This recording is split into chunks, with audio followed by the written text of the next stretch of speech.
छत्तीसगढ़ महतारी जगमा जय होवे तो। मोर छत्तीसगढ़ महतारी जगमा जय होवे तो।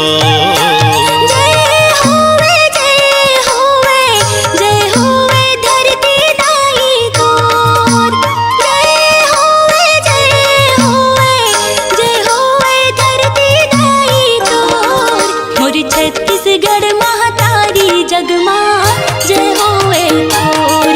मोर छत्तीसगढ़ महतारी जगमा जय होवे तोर।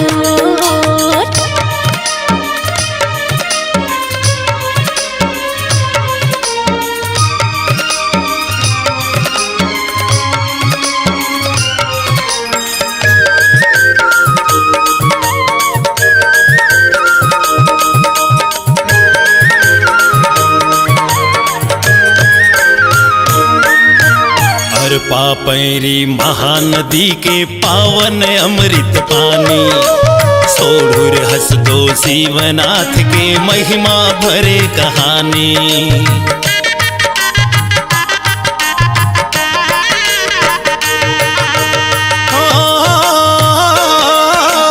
हरियर हरियर डोंगरी पर्वत धनहा खेती खार वो।